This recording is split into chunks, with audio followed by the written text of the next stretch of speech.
नमस्कार। बहुत स्वागत है आपका। दोस्तों, पितृपक्ष में अगर आपने पूरे 15-16 दिनों तक उपाय नहीं भी किया है तो सिर्फ एक दिन या 5 दिन भी उपाय करते हैं तो पितृदेव की कृपा आप पर मिल जाती है। आप चाहें तो 5 दिन लगातार उपाय कर सकते हैं या फिर सिर्फ अमावस्या के दिन भी कर सकते हैं। पितरों के निमित्त एक दिया जरूर जलाइए अपने घर के मुख्य द्वार पर। वो भी उनका जो दिया का मुंह का सिरा है वो दक्षिण दिशा की ओर होगा और इस दिए में 2 लौंग जरूर डालिएगा और दिए के नीचे थोड़े से पुष्प या अक्षत रखिएगा। ऐसा करने से आपके जो पितृदेव है बहुत प्रसन्न होते हैं और उनको बहुत शांति मिलती है कि आपके मन में उनके प्रति श्रद्धा है। बस उन्हें यही देखना होता है आप उन्हें कितना याद करते हैं। तो पितरों की कृपा होना बहुत ज़रूरी है। पितृपक्ष में आप भले ही भगवान की अगर आप पितृपक्ष पालन कर रहे हैं तब भगवान की पूजा मत कीजिएगा, लेकिन अगर पालन नहीं कर रहे हैं, आपने मान लेते हैं गया में पिंडदान दे दिया है, तब ऐसे में आप अगर आपके आसपास पीपल का वृक्ष है तो रोज़ शाम में एक दिया सरसों के तेल का 2 लौंग डालकर या फिर एक चुटकी तिल डालकर जरूर जलाइए। एक बाती होगी रुई की, एक बाती चूँकि नहीं जलता तो उसके साथ छोटी सी पतली सी बाती रख दीजिएगा, लेकिन जलेगा एक ही सिरा।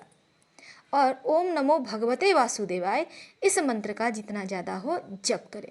इससे पितृदेव को शक्ति मिलती है और वो देवत्व को प्राप्त होते हैं। पितृदेव जब देवता हो जाएंगे, देवत्व को प्राप्त हो जाएंगे तो आपको आशीर्वाद तो देंगे ही। ऐसा शिवालय जहाँ रात के समय या फिर सुनसान जगह पे है, वहाँ थोड़ा अंधेरा हो जाता है, वहाँ पे अगर पितृपक्ष में आप एक दिया सरसों के तेल का नियमित रूप से जलाते हैं तो इससे भी पितृदेव प्रसन्न होते हैं।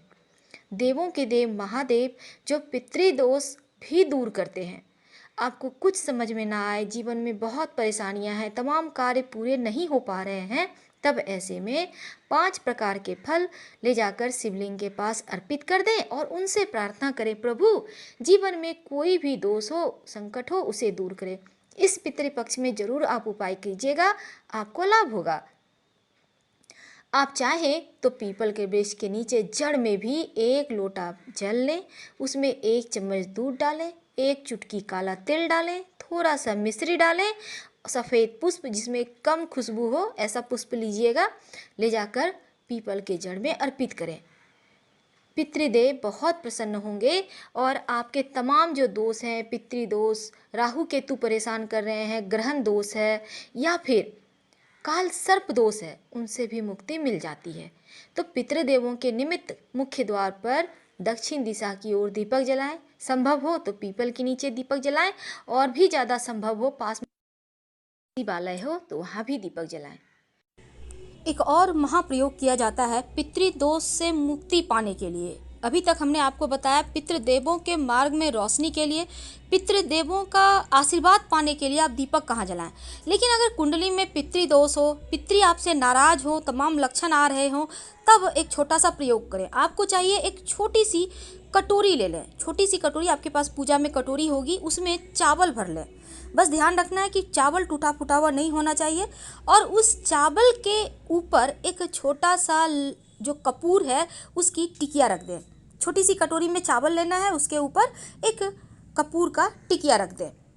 अब रखने के बाद इसको आप अपने घर के मुख्य दरवाजे के बाहर, याद रखिए, अब मान लेते हैं आप फ्लैट में रहते हैं, तब आपके लिए संभव हो तो फ्लैट में ही अपने मुख्य जो आपका मेन डोर है वहाँ से बाहर निकल के कर सकते हैं कॉरिडोर में, या फिर आप चाहे तो बाउंड्री वाल से बाहर भी मुख्य जो मेन गेट होता है वहाँ से भी कर सकते हैं। तो आपकी मर्जी पर है, लेकिन ये प्रयोग कब करेंगे? रात अंधेरा होने के बाद, याद रखिए शाम में। इसके बाद इस कपूर को जो चावल के ऊपर आपने रखा है, कपूर की छोटी सी टिकिया, उसको जला दें। कपूर की टिकिया जब आप जला देंगे तब कुछ देर जलेगा कपूर और फिर अपने आप शांत हो जाएगा। अब जो चावल बच गया कटोरी में, सबसे मुख्य यही काम करेगा। आपने घर के मुख्य दरवाजे के बाहर जलाया, छोटी सी कटोरी में चावल रखकर उसकी ढेरी के ऊपर कपूर, और जब वो चावल बच जाए जला हुआ तब उसको किसी भी पेड़ के नीचे रख दे चिड़ियों को खाने के लिए। छत पर मत रखना है, नहीं रखना है छत पर, याद रखिए। इसको कहीं भी घर से बाहर निकल कर, पेड़ पौधा बहुत सारा होगा, आप कहीं भी रख दें ताकि चिड़िया खा ले, आपके पितृ भी तृप्त हो जाएंगे। पितृदोष समाप्त हो जाएगा। आपके लाइफ में जो भी पितृदोष के कारण मुश्किलें हैं वो समाप्त हो जाएगी। प्रयोग करें जरूर। हम आपसे विदा लेते हैं। पसंद आए तो लाइक कर सब्सक्राइब करें, शेयर करें, कमेंट करें। धन्यवाद। हम फिर मिलेंगे।